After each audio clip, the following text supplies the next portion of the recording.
studio de Limoilou, CKRL présente le Geek contre-attaque avec Éric Lajoie, Simon Boucher, Philippe Jacques, Laurent Maheu, Sabrina Cloutier, Simon Trudeau, Conan Arsenault et l'omnipotent Mikey J.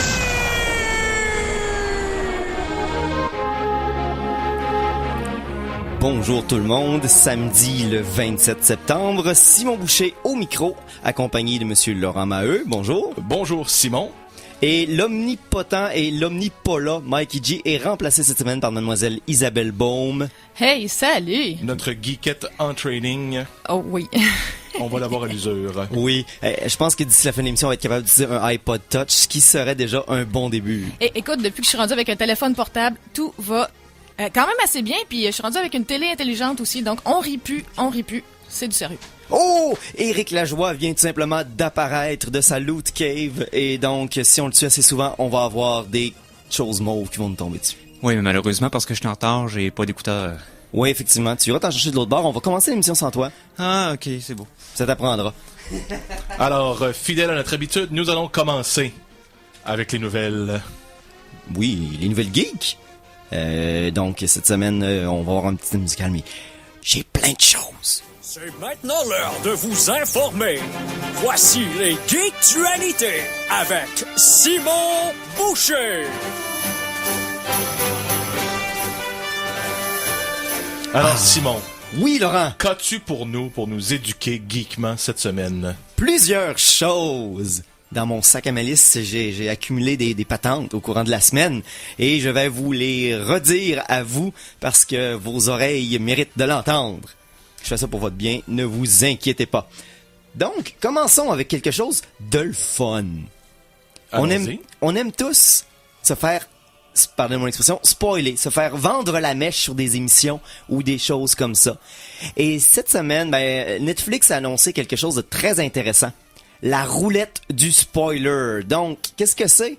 C'est une roulette magique qui, tu cliques sur un bouton, il te met 16 messages d'erreur, un à la suite de l'autre, puis il va te montrer le punch d'un film ou d'une série télé. En fait, Au hasard. Quand on dit message d'erreur, c'est il va dire « Es-tu sûr? Es-tu vraiment sûr? » Tu vas le regretter, tu ne peux pas oublier ce que tu vas voir. Si tu fais ça, ta vie est ruinée. Nous allons aller chez vous, voler ton chat, des choses comme ça. Donc, il va vous montrer, exemple, la fin du 6e sens, ou ce que tu rencontres, quelque chose de genre, ou n'importe quoi. Et vous allez voir, c'est quand même très intéressant. Il y a beaucoup de séries télé, de petites choses comme ça. Donc, ça vaut la peine. Et ça, je fais juste un très bref parallèle. Il y a une étude qui a été faite il y a peut-être un an et demi, qui disait que même si on se fait gâcher le punch de la fin d'un film ou d'une émission, ça ne diminue pas l'appréciation de la dite émission. Non, parce que par moment, tu sais ce qui s'en vient, puis t'as l'anticipation, tu l'attends, t'as hâte de voir, oh, ça se connecte à ça, qui se connecte à ça, oh oui, là tu vois tout ça, c'est comme réécouter une émission pour une deuxième fois sans avoir besoin d'écouter pour une deuxième fois. C'est sûr, tu perds la magie du punch et de la nouveauté, mais quand même, ça fonctionne, c'est intéressant. Alors, à vos risques et périls. Oui, vers quoi d'autre pourrions-nous? Ah oui. C'est un petit peu de cinéma, mais je suis sur beaucoup de choses aujourd'hui. On parle souvent de épisode 7, de choses comme ça, et puis depuis le début, moi je suis une des personnes qui est content parce que c'est un retour à la marionnette, à la créature animée, au vrai décor, puis aux maquettes. Fini un peu l'époque de juste deux fonds bleus, puis une personne qui parle à un personnage animé, donc il est tout seul devant un fond bleu, puis ils vont rajouter le film autour de l'acteur par la suite. Ils ont annoncé, il y a un gars qui était engagé pour être un figurant de Stormtrooper qui dit qu'ils sont littéralement des centaines de figurants. En Stormtrooper. Donc, ils vont pas juste comme faire comme la première la vieille nouvelle trilogie. La trilogie de prequel. Exactement. Ils vont pas juste mettre par ordinateur plein de soldats. Ça va être vraiment beaucoup de gars dans des costumes avec probablement quelques personnes de plus en arrière-plan mis à l'ordinateur. Mais c'est bon signe. Oui, vas-y, là. En fait, moi, ce que j'espère, c'est qu'on va pouvoir retrouver le Stormtrooper qui se cogne la tête sur la porte Dans l'épisode, le premier, l'épisode 4. Tu te rends compte qu'il est dans le coma puis qu'il donne des cours de sécurité au travail. Ça serait drôle. Non, surtout pas qu'il donne des cours de sécurité au travail aux autres Stormtroopers. Là. Pas l'acteur. Ça serait malaisant.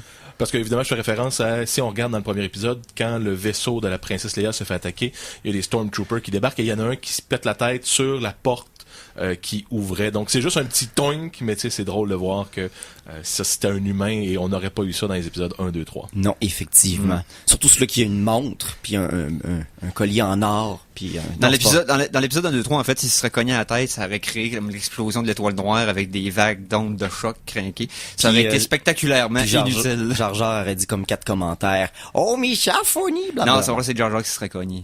Plusieurs fois. En déboulant sur un plancher droit. La scène des râteaux des Simpsons avec Jar Jar. Ouais. Imagine ça l'horreur. ressemblerait à ça. Hey! Oui. Parlons de musique. OK. Parce que je me promène à gauche puis à droite aujourd'hui, je suis comme un zigzag de feu. C'est la meilleure sorte de zigzag. Oui! Après les zigzags nucléaires, les zigzags de feu.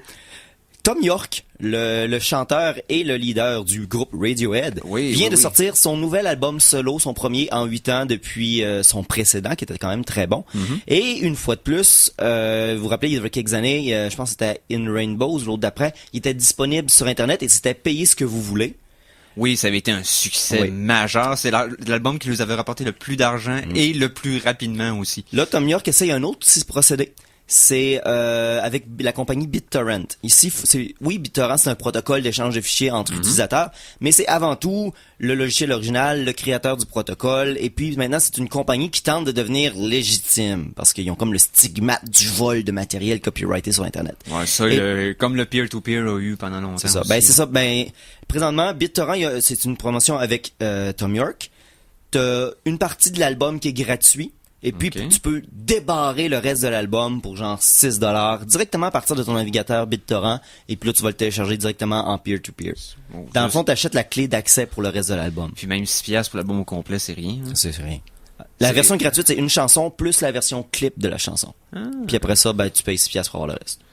C'est quand même pas pire. C'est wise. Ce que j'aime, c'est que Radiohead, non seulement dans la musique, ils ont innové, mais à date, regarde, il y a certains artistes Radiohead, de Nine Inch Nails aussi me vient l'idée, qui vont innover dans la façon de rendre leur musique disponible, puis se servir de la technologie à bon usage, au lieu de la voir comme une menace tout le temps, comme les grosses compagnies de distribution de musique américaines, pour pas y nommer. Mais c'est le fun de voir que les gens sont comme... faut dire qu'en 2014, c'est moins quelque chose de surprenant qu'en 2005, mettons, là. Mais reste que...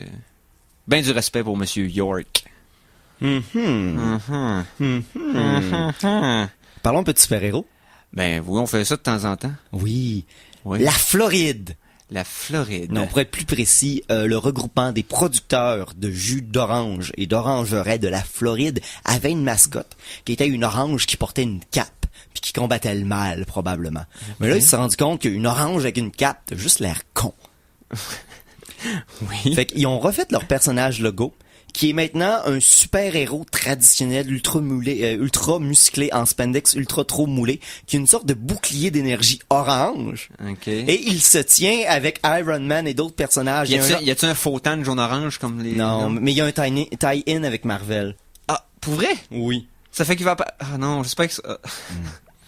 Il s'appelle Avengers 3. Il s'appelle Capitaine Citrus.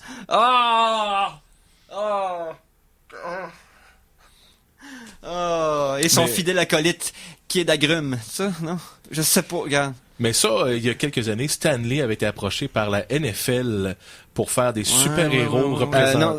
Non, c'était NHL. Oui. NHL, pardon. Puis c'était du pathétisme incroyable. Oh oui. Tu sais, quand tu forces quelque chose qui ne devrait pas exister... Il prenait dans le fond les couleurs et puis la thématique de chacune des équipes de hockey, puis il faisait un personnage basé là-dessus. Oui, j'avais vu ces images-là, c'était assez malaisant. Oui, mais en plus c'est en mauvais 3D. Ouais, je sais, c'était comme aucun plaisir. Pour défendre Capitaine Citrus, on peut dire que s'il avait été intégré au BD dans les années 30, il aurait fait partie des pulp comics. Oh, c'est pulpeux. Pulp. Ouais, de la fiction pulpeuse. Oui, pulp. Ok, donc, regarde, j'ai essayé, ok? J'ai essayé. L'important, c'est l'essai. C'est ça le proverbe? Non. L'important, c'est de réussir. Sinon, tu vas mourir oublier des autres dans un coin sombre. On va mourir de toute façon. Continuons de parler de super-héros. Parfait. Vous connaissez Jack Kirby? Ben oui, le fameux. Oui, Ouais, lui qui a Jack inventé Kirby. le personnage rose là, qui aspire tout. Non, c'est pas Non, vrai. non, pas lui. non, Jack Kirby, c'est un des dessinateurs en chef des débuts du studio Exactement. Marvel. Il a aidé à créer des personnages très importants tels que le Hulk, etc., etc. C'est ça, lui, avec John Romita Senior, Stevie Ditko, c'était comme le premier Boys Club Ça du fait Marvel. des années et des années et des années qu'il est en bataille en cours parce que présentement, Marvel contrôle les personnages et ne lui donne presque plus Ben, aucune lui, redevance. sa famille, parce que Kirby Ouais, est mort aujourd'hui. ouais, mais c'est ça. Ben, sa famille veut faire de l'argent sur le dos du mort. Fait qu'ils ont finalement réussi à s'entendre avec Marvel. Fait qu'ils vont recevoir une pelletée d'argent dans des brouettes. Probablement. Je pense que le concept était que c'est par rapport à une loi aux États-Unis dans les syndicats qui dit que si tu es travailleur indépendant, tout travail que tu as fait, même si tu le fais au nom de ta compagnie, t'appartient quand même. Oui. Et là, Parce c'était que la loi s'appliquait pas aux freelancers, donc aux travailleurs autonomes. C'est une loi C'est des ça. années 50 et 60. Et j'ai là, il l'information voulait aussi. prouver qu'il était, dans le fond, un travailleur autonome et non un employé de Marvel pour Ce qui lui- récupérer une partie des droits. Des droits, donc une partie des valises pleines d'argent et C'est puis ça. des vôtres remplies de pièces d'or dans lesquelles que tu peux sauter et nager. Mais j'imagine que Marvel ça allait pas laisser ça traîner Non, pendant ben, encore de longues années. C'était parce que- rendu devant la Cour suprême, puis ils sont entendus Ouais. juste avant que ça se rende à la Cour suprême. Tu sais, Ok. classique parce qu'ils se sont rendus compte, OK, Ouais. non, on va régler ça maintenant parce que Mais sinon... j'imagine aussi qu'avec Disney qui est back maintenant, c'est plus facile de régler des dossiers comme ça rapidement. Là. Puis il faut que ça se règle plus rapidement aussi. Parce là. qu'avant d'être acheté par Disney, faut pas oublier que Marvel a été, avant la sortie d'Iron Man, Marvel était sur le bord de la faillite, là, dans les milieux des années 2000. Ça allait vraiment pas bien pour Marvel. Et c'est les films qu'ils ont sauvés complètement, qu'ils ont sortis du gouffre. Et puis là, Disney qui les rachète. C'est incroyable en 10 ans comment que Marvel est passé of the brink of destruction to prosperity. Je l'ai dit en anglais. Oui. Ouais. Oui. Hey, j'ai une dernière petite chose avant qu'on aille en pause musicale, peut-être? Yes! Donc, après 2 ans, oui, ça l'a pris 2 ans, mais Curiosity, la sonde martienne Oui, avec oui, des oui. roues, puis probablement des lasers puis des drills, Ils veulent pas nous le dire, ça. mais il y a souvent des lasers puis des drills, Oui, puis et nucléaires jusqu'à un C'est certain des point. drills laser. Après 2 ans, elle s'est finalement rendue à son point de destination du plan originel. Donc, pour ceux qui savaient pas, elle avait atterri, dans le fond, le Bradbury Landing, qui était pas loin de la baie de Yellowknife, sur Mars. Pas se tromper avec Non, c'est Yellowknife ça. sur Sinon, Terre. ça fait une bonne route, sinon. Là. Ouais. À Et, les roues, là. et vient d'atteindre les collines de Pahrump. Ok. Ça sonne très martien. Ouais. Ouais. Moi, j'habite dans un petit village pas loin de Pahrump. Puis là, tu sais que tu viens de Mars. Bon. Ouais. Et puis, c'est rendu là et elle a pu enfin faire son but original qui était de faire un trou de 2 cm de diamètre dans la terre à cet endroit-là. Pour pouvoir connaître un peu plus la consistance D'aller chercher des géologique, la- carottes à différents endroits dans Exactement. le fond. Et c'était, elle a enfin atteint son but originel de la mission, mais en 2 ans, elle s'est promenée partout, elle a arrêté partout, elle a fait des essais, elle a vu de la glace, elle a été attaquée par des boules qui étaient probablement des œufs de dinosaures extraterrestres, mais que la NASA a caché la vérité. Donc, Ouais, évidemment. Ou pas. Ou pas. Ou pas. Ou pas. Mais moi, je continue à dire que c'était des œufs de dinosaures extraterrestres. Fair enough. On va dire fair enough. Donc, allons-y pour la première pause musicale de l'émission. Isabelle, s'il te plaît. La chanson de la semaine! Alors, c'est toi qui as fourni la première, donc on Alors, parle de... le toit pointé, c'était moi. Oui. Alors, pour célébrer le 25e anniversaire du Game Boy qui avait eu lieu cet été, le site web OC Remix a fait une compilation de 25 de chansons tirées de titres. Oui. Alors, je suis allé chercher la première pièce de cet album-là, qui s'appelle Super Chai Tea Latte. Qui vient d'un remix d'un des jeux que je sais pas la première fois, mais je vais redire Super Mario Land. Ah, ben oui. Le niveau dans lequel il se bat contre des esprits chinois, les petits démons qui sautent, etc. Oui. Alors, c'est un extrait de la chanson Super Chai Tea Latte de Super Mario Land.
Alors, vous revenez d'un voyage dans les mondes chinois que Mario Bros a exploré dans le jeu Super Mario Land au Game Boy avec la chanson Super Chai Tea Latte.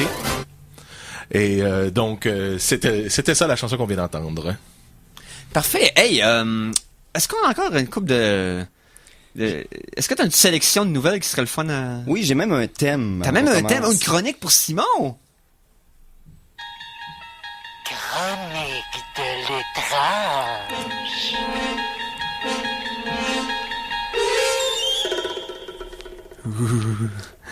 Oh, ça sonne vraiment étrange. Je pense que Mikey a réussi à bien rendre sa voix, comment je dirais? Étrange. De mauvais goût. Donc, Oui. qu'est-ce qu'il y a dans ta chronique, Simon? De quoi tu vas nous parler? On va commencer par une commission officielle d'Islande. Ok, une commission officielle en Oui, Islande. il y a un groupe là-bas qui s'occupe dans le fond, de faire la vérification de l'authenticité des vidéos de monstres marins.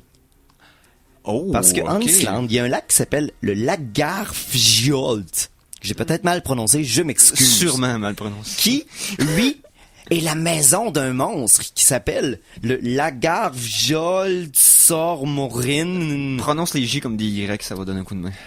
L'important, c'est que c'est tout simplement, ça veut dire monstre du lac Lagarfjolt. Donc, Fiolte. C'est déjà un peu plus proche. C'est pas tout à fait ça, mais ça y ressemble plus. Il prononce pas les J. ben, veux-tu finir la chronique? Oui, tu peux.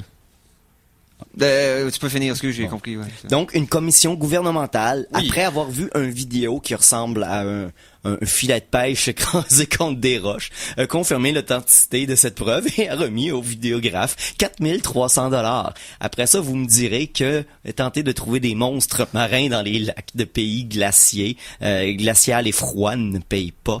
Ben, vous avez tort. Oh. Oui, maintenant mes activités sont justifiées puis je pourrais être un chasseur de monstres professionnel et finalement faire de l'argent avec Donc, ça. ça veut dire que les gens peuvent gagner leur vie à être des théoristes de conspiration. On dit des cryptozoologues, mais oui. Ou des cryptozoologues, ouais, ces fameux chasseurs de Sasquatch et de licornes. Ah, il y a de la chicane dans le monde des chasseurs de Sasquatch. Je vous en parlerai une autre fois, là, mais c'est la guerre totale. Pour vrai? Oh oui. Mais en fait, on rit des cryptozoologistes, mais pendant longtemps, jusqu'aux années 1900, il y a plusieurs espèces qu'on prend pour acquis maintenant qui n'étaient pas là. Je me souviens pas, mais il y en a une, j'en pense en Australie. J'ai envie de dire le kangourou quelque chose, mais il y a des gens qui ne pensaient pas que ça existait. Non, Oui. 1800. Je pense dans les années 1800. Donc, il y avait des gens qui disaient que oui, il y a des animaux qui se tiennent sur deux pattes avec une longue queue, puis tout le monde disait, ben non, ça n'a pas de bon sens. Donc, peut-être un jour, on va pas avoir des Sasquatch toys chez nous à la maison, ou une réserve de Peut-être. Sasquatch. C'est possible, c'est possible. Comme les licornes étaient peut-être juste une excroissance osseuse qu'il y avait eu sur un cheval par hasard. Mais ils ont et ils ont trouvé pensé qu'il y en avait des plus. gens de chèvres qui ont eu une déficience génétique puis qui poussent une seule corne, puis souvent pas à la bonne place puis pas de la bonne manière. Ou des rhinocéros anorexiques. Oui. Oui, oui. Oui, tout à parce fait. que même si un vrai rhinocéros est supposé avoir des courbes, parfois certains sont plus osseux. Ouais. Mais l'idée, c'est faut pas juger sur le... L'apparence du rhinocéros. Non. Tous les rhinocéros sont sexy. Rappelez-vous à la maison. Autre chose! Oui! OK. 5 août dernier, Oui. à Détroit, un employé dans un bureau de poste voit un colis qui est identifié poisson vivant gardé au frais qui traîne depuis longtemps. Il trouve ça louche, fait qu'il appelle. Il y a des gens qui font une enquête là-dessus. Et tout cela après regarder un certain Canadien qui s'appelle Monsieur Xu. Monsieur Xu. XU. Oh. Xu. Ouais, Peu importe. Xu. Monsieur Xu. Xu. Qui, lui, faisait beaucoup de voyages au travers entre le Canada et les États-Unis. Et il voyait souvent, justement, aller dans des salles de bain avec des colis étranges. Ils ont continué à le suivre. À un certain point, ils ont commencé à remarquer de nombreuses bosses et excroissances dans ses pantalons. Monsieur Xu a été arrêté Oui. après avoir découvert qu'il passait aux douanes 51 tortues dans ses culottes. Des tortues dans ses pantalons. Oui. Ce qui est un crime passible de 10 ans d'emprisonnement. Pas parce que c'est ok. des tortues, parce que si c'est du trafic d'animaux, bon. D'animaux Ouais. exotiques. Et voilà. Ouais, Mais ok. Monsieur Xu passait des tortues vivantes dans ses culottes. Imagine, ça mord une tortue, là. Oh, Puis ouais, quand une tortue, c'est- ça mord, ça mord. Oh, ouais, ça barre, là, c'est clic. Elle voit ton petit poisson, elle décide de le manger. Ouais, c'est... Ah, non. Donc, Ouais, mais donc faites attention. Ta tape à l'envers. Ouais. Ouais, c'est vrai. Elle peut plus rien Ce faire. qui est le fun, c'est que tu peux mettre du double face sur le ventre de la tortue puis t'en mets deux ensemble. Peu importe. Puis ça les laisse tomber, tombe de quel bord? Non, c'est Ils pas sont ça. toujours sur le dos. Donc, à la maison, 51 tortues, c'est peut-être trop d'un coup. Si vous êtes pour ouais. lancer des tortues légalement aux douanes, allez-y Ou peut-être. si vous aimez les laisser se promener dans vos pantalons, je veux dire, libre à vous, mais allez pas à l'aéroport. Ouais. Les deux. C'est ça. Les deux. C'est en espérant que les tortues n'aient ni ninja parce que les gardiens ne l'auraient pas vu ou adolescentes, ce qui aurait été malaisant. Mais on parlait de cryptozoologie puis d'animaux qu'on connaissait Oui. pas. Je viens juste de penser à ça. Je regardais une vidéo YouTube ce matin. Et puis c'est une espèce de sangsue OK. qui n'a pas de nom officiel parce que elle vient juste d'être découverte par les scientifiques, même si les tribus aborigènes de forêt d'Amérique du Sud la connaissent depuis des années. C'est une sangsue qui mange des vers de terre. OK. Mais les vers de terre ont le même diamètre qu'elle, et elle ne les dévore pas. Elle les suce et les avale tout rond. Fait qu'imagine un serpent qui avale un serpent sur sa longueur, puis les deux ont la même grosseur. Oh. Ça fait peur. Je vais C'est mettre comme, c'est comme un tuyau de PVC de 10 mm de gauge qui rentre dans un tuyau de PVC de 11 mm de gauge.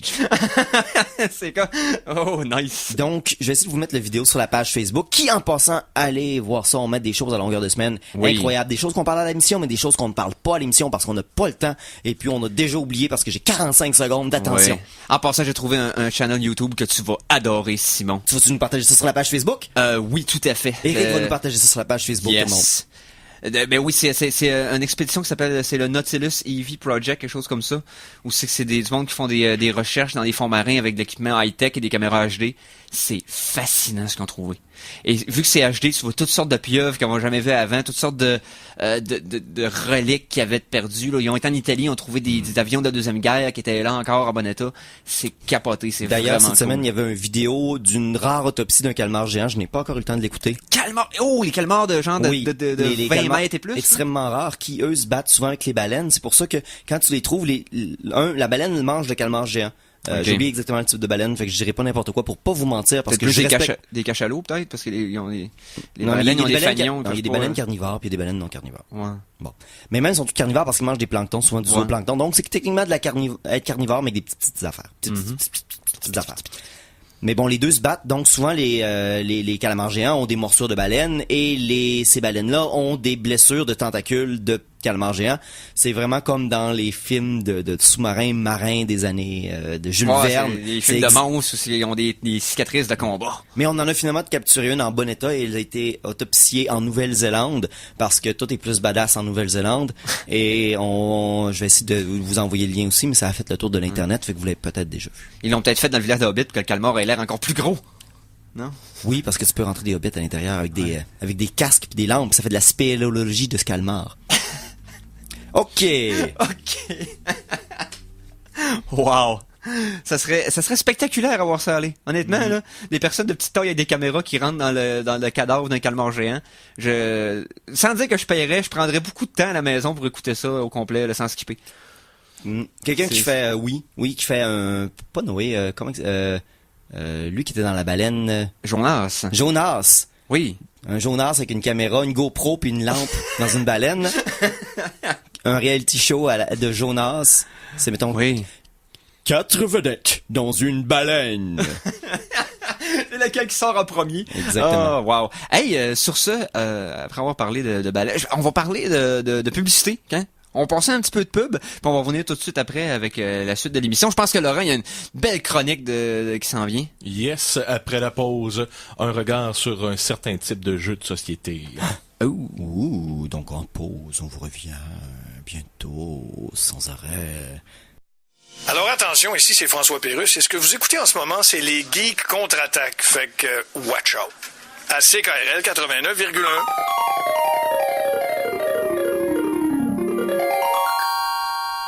De retour de la pause, revoici les Geeks contre-attaque! Et nous sommes de retour pour la deuxième demi-heure des Geeks contre-attaque en ce samedi, je me rappelle plus de la date. 27. 27? Ouais, on est le 27, oui. Le 27 septembre 2014. Donc, je pense que Laurent, maître Maheu, devrais-je dire. Oui, devrait-on. Devrait-on. Donc, t'es pas arrivé ici de les mains vides, là. Absolument pas. Je vous ai préparé une belle petite chronique Oh! pour ces jeux vidéo sans vidéo. Alors, mesdames et messieurs, apprêtez-vous à vous faire éduquer sur les nouveaux jeux qui font un retour et qui se jouent sans électricité. Les jeux de société. Avec votre animateur, Laurent Maheu. Alors, normalement, ça serait Mikey G à la console qui ferait la voix de cette chronique-là, mais il nous a quittés pour un monde meilleur pour le week-end. oui, il va revenir la semaine prochaine. Donc, c'était un hommage à Mikey qui me fait un hommage à moi pour la chronique de jeux de société. Hey, c'est méta. Wow. Alors, les jeux de société, c'est une chronique que je fais occasionnellement parce qu'on se rend compte de plus en plus dans le monde du jeu en général qu'il y a un retour aux sources des jeux de société. Oui. Les gens aiment ça jouer à Halo, se tuer, des first-person shooters, pas de problème, mais il y a un désir de reconnecter en personne et les jeux de société viennent chercher ça. Oui, la dernière fois, on avait parlé de Cards Against Humanity, je pense. Donc, oui, et des jeux qui est très populaire. Ameritrash, qui sont des jeux de guerre habituellement avec de la grosse mécanique, ou des Européens qui sont habituellement des jeux plus thématiques où est-ce que toi tu bouges 3 carrés pour avoir 7 carrés, ensuite tu l'échanges contre 12 carrés. Ouais, donc c'est un peu cette... Aujourd'hui, je vais aller dans le plus précis un peu. Je vais parler d'un style de jeu que certains connaissent à cause à cause que c'est des jeux plus populaires, des jeux de traîtres. OK. Alors, il y a plusieurs À date, personnes... ça m'intéresse. Genre loup-garou. Exactement. Donc, OK. un jeu de traite classique avec lequel vous êtes peut-être initié. Parce que lorsqu'on dit jeu de société, les gens pensent, Monopoly, Risk, Scrabble. Carrière. Samson. Mais il y a aussi d'autres jeux et des gens pensent que Loup-garou, ce n'est pas un jeu de société et c'en est un pourtant. Alors, pour ceux qui ne connaissent pas, Loup-garou de Tiercelieu, le nom officiel, c'est tout le monde reçoit une carte qui est carte cachée. Certains sont des loups-garous et le village doit décider qui est le loup-garou et tenter de pendre le villageois dans l'espoir de ne pas tuer un innocent, mais de tuer un loup-garou. Bang est le même principe, t'as une identité cachée, puis dépendant de ton rôle, chacun a une façon différente de gagner la partie. Oui, alors dans le cas de Bang, c'est un village qui est du Far West. On a le shérif, les hors-la-loi. Sauf que ce type de jeux-là, ce ne sont pas des jeux avec traite, ce sont des jeux dans lesquels c'est normal. Si on enlève le traite, il n'y a plus de jeu. Ouais. Moi, je veux parler des jeux coopératifs dans lesquels quelqu'un vient saboter. Donc, on joue à 5, à 6. Tout le monde a supposément un but commun, mais une personne ne doit tout briser. Alors, y a pas un jeu de Cthulhu qui était monté comme ça? Ah ben, il y en a plusieurs. En fait, le premier que je vais vous parler, c'est un qui s'appelle Shadows over Camelot. Les joueurs incarnent les chevaliers de la table ronde qui doivent se défendre contre le chevalier noir, le dragon, Guenièvre, la traîtresse et les Pictes et les Saxons qui tentent d'envahir. Ah non, pas les Saxons. Oui, alors les 6 joueurs doivent se promener un peu sur la carte, compléter des actions pour repousser et accumuler des épées blanches qui représentent le bien et tenter de perdre pour avoir des épées noires. À l'intérieur de ce jeu-là, une personne ou deux, si on joue avec l'expansion, va recevoir une carte qui indique qu'il est traître. Maintenant, le traître est efficace si c'est un mauvais bon plutôt qu'un bon mauvais. Donc, si on joue un jeu et que je suis traître, et que dès le début, je commence à saboter, les autres joueurs ont la capacité de m'isoler, de m'empêcher de nuire. Mais si je joue comme si j'étais bon... Mais juste pas bien joué. Pas bien joué. Ou il y a des fois, on peut jeter des cartes, mais on montre pas ce qu'on a jeté. Fait que là, moi, je dis, non, j'ai pas de bonne carte, je vais jeter ma main ou des choses comme ça. Donc, le traître peut saboter. Et là, tranquillement, il y a des doutes. On se dit, ouais, mais là, toi, t'es pas bon. Ou il y a d'autres joueurs. Admettons qu'Éric joue avec moi, puis Éric, il est pas chanceux. Il pige mal, ses cartes marchent pas. Puis là, tout le monde, moi, je suis un traître, je fais, Éric, je trouve que tu joues mal. Ouais, moi, tu nous aides pas, là. Moi, je pense que t'es traître. Donc, le traître vient mettre un peu la bisbille à l'intérieur de ça. Oh, wow. Moi, je joue avec une variante particulière. Je mets toujours une carte de plus que le nombre de joueurs. Donc, il est possible qu'il n'y ait pas de traître. Oh. Donc, si on est 7, je vais mettre 8 cartes, dont un traître et 7... et là, on pige, et là, on joue, puis des fois, ça va bien, puis on est là. Est-ce qu'il y a un traître? Ça va bien. Je suis pas sûr. Et là, à la fin, quelqu'un se révèle coupe le jeu 3-4 personnes, la dernière épée noire qui manquait pour gagner, et hop, c'est terminé pour des comme là, oh shit. Donc ça peut être drôle, le roi Arthur peut être le traître, Lancelot peut être le traître. Lancelot. Non, lui est déjà traître, Percival, des choses comme ça. Ouais, c'est ça. Un autre jeu qui ressemble beaucoup à ça avec un traître aussi, Battlestar Galactica. Oh, il y a un jeu de table de Battlestar. Un excellent jeu de table. Oh. Alors, contrairement à ce qu'on pourrait croire, c'est pas un jeu de miniature dans lequel on contrôle une flotte de vaisseaux. C'est pas une simulation de combats spatiaux. Non, c'est vraiment, pour ceux qui connaissent l'émission ou plutôt qui ne connaissent pas l'émission, c'est l'humanité vit sur 12 planètes. Les robots qui ont pris forme humaine décident de faire exploser les 12 planètes et environ 40 000 survivants bordent le Battlestar Galactica et tentent de revenir vers la Terre, là où la 13e et dernière colonie serait. Et le principe de cette série télévisée-là, c'est qu'il y a des gens qui ont l'air de personnes, mais qui sont en fait des robots en forme humaine. Des Cylons, pour connaître. Donc, dans ce jeu, les gens sont dans le Battlestar Galactica. À chaque tour, il y a des épreuves à faire. Donc, une attaque. Donc, les gens doivent jeter des cartes ou des choses comme ça pour se défendre. Et il peut y avoir un ou plusieurs traîtres à l'intérieur. Maintenant, la particularité de celui-là, c'est que le traître peut l'être sans le savoir encore. Donc, si vous connaissez l'émission, il y a certaines personnes qui sont des sleeper agents. Donc, des gens qui sont des robots, mais qui ne savent pas qu'ils sont des robots avant d'être arrivés à un point où leur programmation s'active. Donc, le jeu se passe en 2 phases. La première phase, tout le monde reçoit une carte, qu'on appelle ça des cartes loyauté. Donc, tout le monde peut être bon.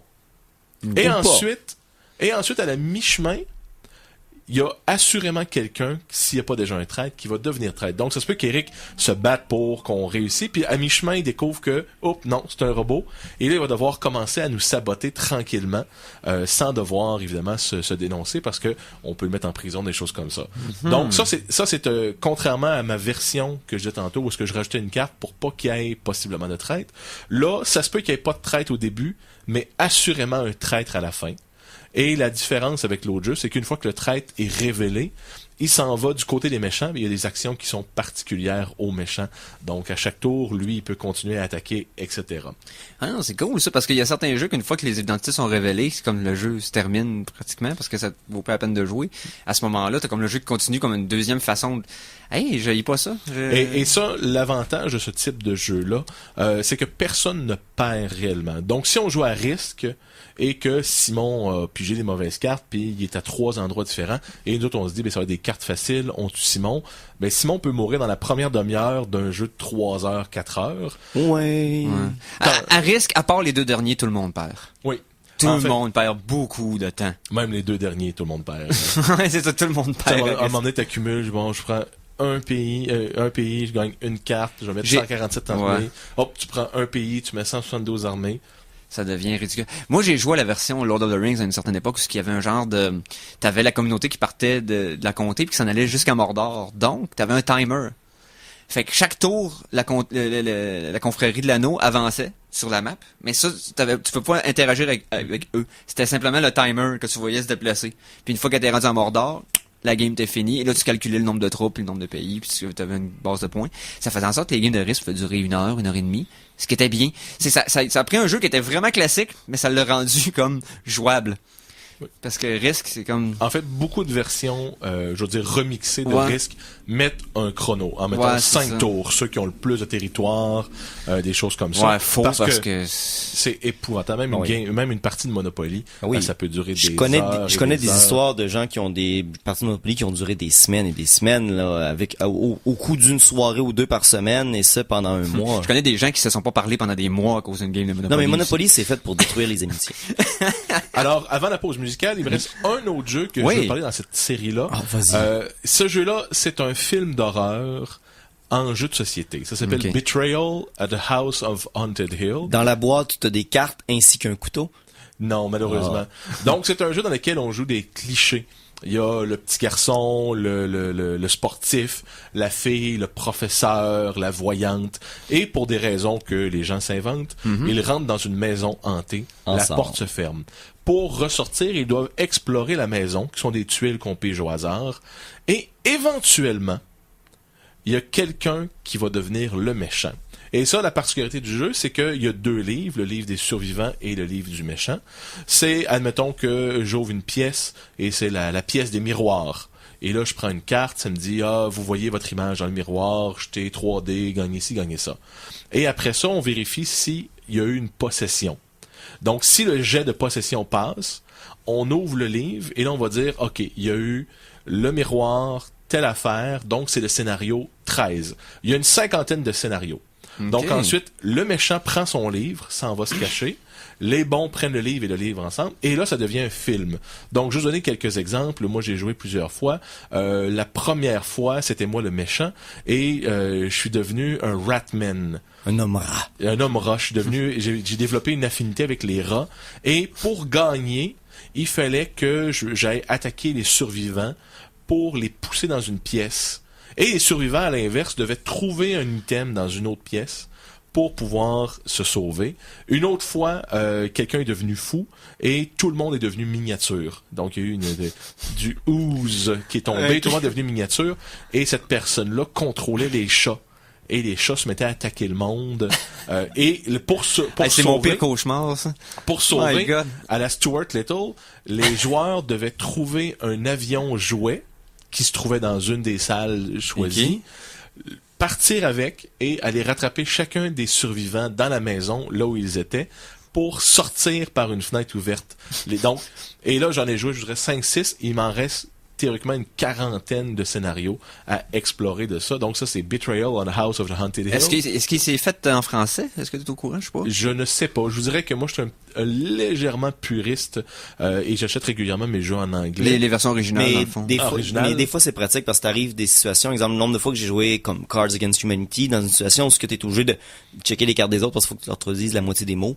Des fois, c'est un peu plus talent. Ou les références, c'est pas tout le monde. Mais ça, je vous dirais, de mon côté, c'est plutôt, parce que je suis légèrement puriste. Le second, c'est que les expansions ne sont pas toujours traduites. Ouais, donc, c'est vrai, ça. J'ai un de mes amis qui s'est acheté un jeu qui s'appelle Small World. C'est un jeu à la risque avec des races mythiques. Et ces expansions sont en français. Mais ils sont pas faits pareil parce que pour des raisons, parce que dans ce monde-là, c'est tu piges des races et des qualités. Fait qu'à mettons, ça va être les squelettes voleurs, les mages souterrains. Okay. Mais de ce côté-là, c'est non adjectif. Mais en anglais, c'est l'inverse. Ça va être sneaky dwarves. Ça va être groundlings elves. Et là, toutes les pitounes sont à l'envers parce que lui a mélangé l'expansion en anglais avec l'original en français. Donc ça, c'est personnellement moi qui joue. Moi, j'ai réglé le problème quand j'avais acheté Bang, j'ai acheté la version en italien. Parce que la version originale, toutes les cartes étaient en italien à cause que les Western Spaghetti, c'était tous des films faits en Italie. Donc, t'avais vraiment tous les termes. C'était fascinant, puis c'était facile de jouer. Avant qu'on aille à la chance de la semaine 2, je veux juste pointer un très vieux jeu coopératif qui pouvait avoir des traites. Est-ce que vous vous rappelez de la série de jeux sur vidéocassette Atmosphere? J'allais le dire au début de la chronique. L'expansion vampire, où tu pouvais devenir un vampire et alors là, tu commençais à jouer contre les autres joueurs parce que dans le fond, c'était toi qui gagnais. Dans le jeu original, c'était les joueurs contre le personnage à la télé. Avec l'expansion vampire, tu pouvais être du côté de la madame, la comtesse Bathory à la télé. Donc, tu jouais contre les joueurs avec la madame à la télé puis tout ça, c'était le fun. Très le fun d'Atmosphere. Le problème, c'est qu'après 2 ou 3 parties, tu commençais à connaître les cues par cœur. Mais ça arrive avec plusieurs jeux de cartes aussi, malheureusement. Mais c'était quand même mémorable. Ceux qui ont joué s'en rappellent. Je les ai encore, on se fait une soirée. J'ai un VHS puis l'expansion vampire et les jeux. Je m'en rappelle pas assez pour dire que... OK, c'est bon. Moi, j'avais la chance d'avoir un ami qui avait du matériel audio-vidéo et j'avais fait un Atmosphere. Donc, on avait écrit notre script à 5 minutes, on va dire ça, à 10 minutes, on va dire ça. Et c'était moi qui étais assis dans un fauteuil. Et il y avait la version, évidemment, avec les effets sonores. Et il y avait aussi, comme les bloopers, moi, assis pendant 1 heure, filmé. Enfin, il reste combien de temps? 5 minutes? Okay. Tu ferais pas juste filmer tes lignes puis mettre un timer en... Ben non, ça, c'était en 99. OK, c'est bon. Il y avait pas de montage vidéo. En tout cas, c'était très limité. Il y avait des star swipes. Bon. Fait que c'est bon, je pense qu'on... Yes, on passe en pause musicale. Isabelle, s'il te plaît. La chanson de la semaine 2! Parce que quand on est 2, ça va 2 fois mieux. Ben oui, parce que du beurre, c'est meilleur. En tout cas, regarde. Je voulais dire un proverbe aussi. Alors, j'ai eu la première, je te laisse la deuxième, Eric. Yes, merci. Je vous ai déjà parlé, je vous ai fait entendre le groupe les One Ups, One Up Mushrooms aussi qui sont connus, qui est un band, c'est un genre d'orchestre avec des cuivres, avec des vents, tout ça. Bref, un genre de big band qui reprennent des tonnes de jeux vidéo, mais des albums concept surtout. Et j'ai découvert il y a quelques mois le Super Mario Kart album. Donc c'est la trame sonore complète de Super Mario Kart au Super NES, la première version. Ouais. La seule qui compte. La seule qui compte. Et on va entendre le thème du Battle Mode, celui que j'ai le plus joué. Bien entendu, les différentes arènes et de péter les ballons des autres, tout ça, c'était magistral. Donc, de Battle Mode, des One-Ups du Super Mario Kart album, on revient tout de suite après.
les One-Ups avec Battle Mode qui est tiré du Super Mario Kart album.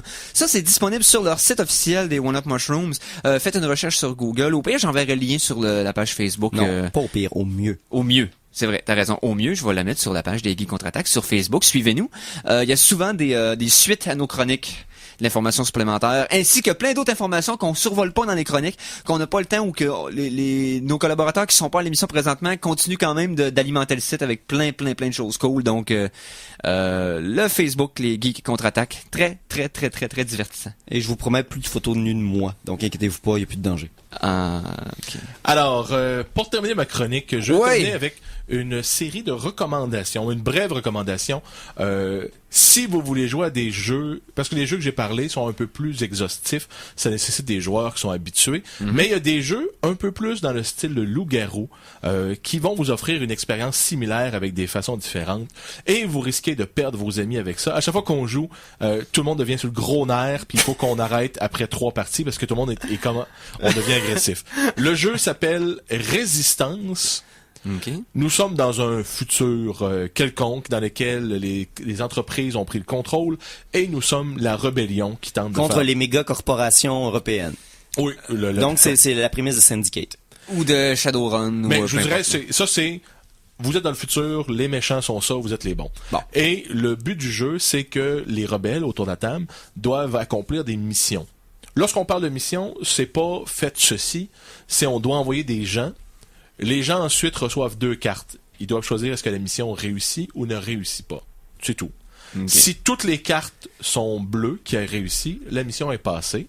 Et s'il y a une carte rouge, ça veut dire qu'il y a eu un traître dans la mission et que ça échoue. Maintenant, la façon que ça fonctionne, c'est par exemple la première mission, on envoie 2 personnes. Donc on joue à 5. Je dis première mission, Eric, Simon, partez. Donc Eric est un traître dans ce scénario-là. Et là, si Eric fait échouer la mission parce qu'il est traître, on va savoir que un des deux est un traître. traître. Mais si Eric décide de faire passer la mission, on va dire « Ah, il est pas traître ». Tandis que s'il attend qu'il y ait 5 personnes dans la mission, puis là, il met sa carte, là, tout le monde s'entre-accuse, puis Et la la- guerre pogne. Exactement. Donc, au début, on va dire « Ah, ben Eric puis Simon sont fiables. La mission n'a pas échoué. La prochaine fois, il faut envoyer 3 personnes.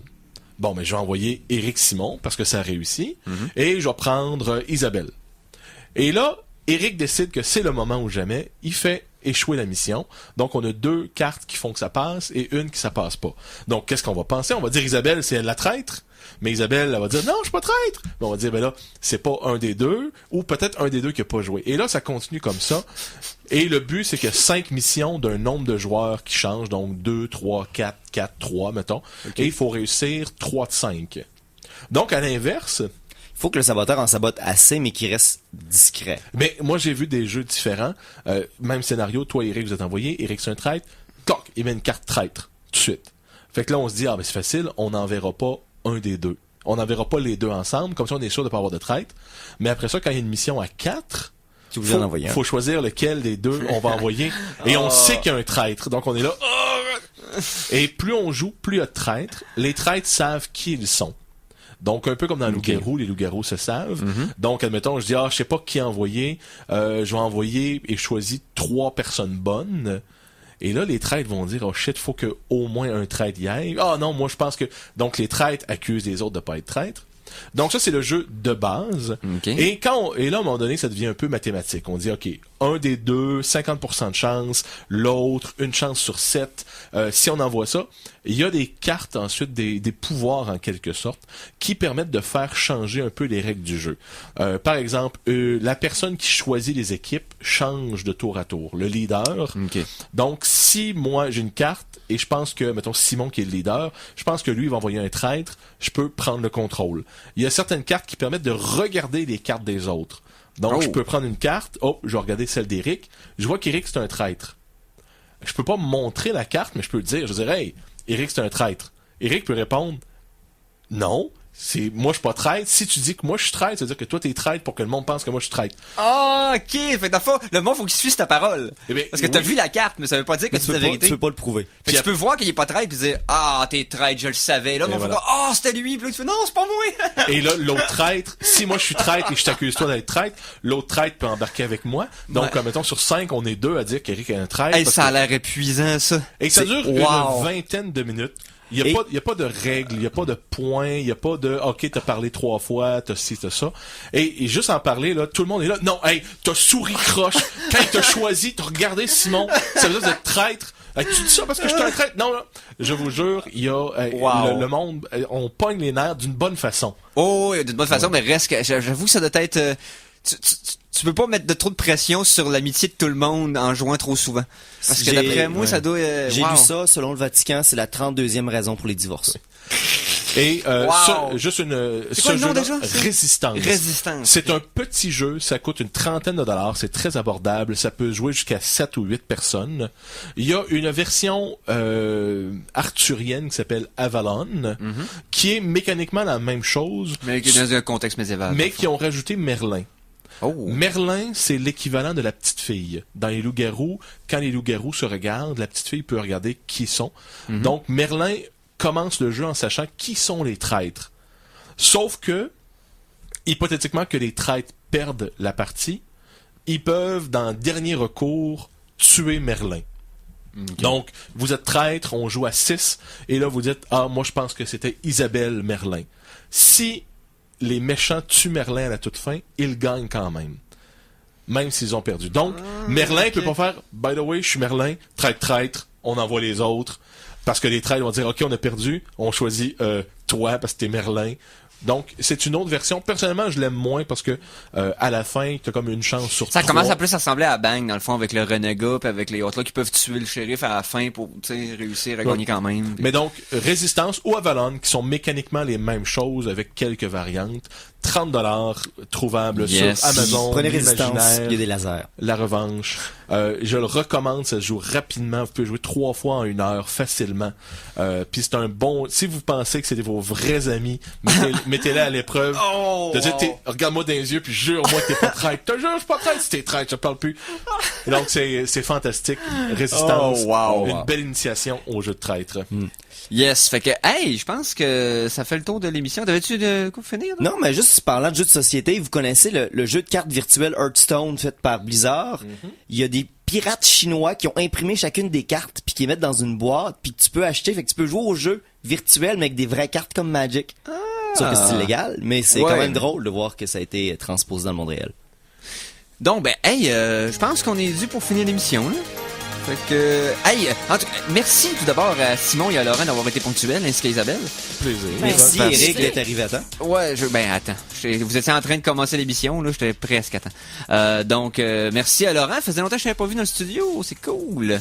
Les jeux société, là, c'est tout le temps cool de parler de jeux de société. Je pense que tout le monde est unanime ici, en tout cas, à tout le moins. Oui. Merci à Isabelle pour avoir remplacé à pied levé notre copain Mikey. Ben écoute, c'est toujours un plaisir. Yes. oui. Et surtout, merci à vous, cher public, et revenez-vous la semaine prochaine pour une autre émission des Geeks Contre-Attaque. Salut les geeks!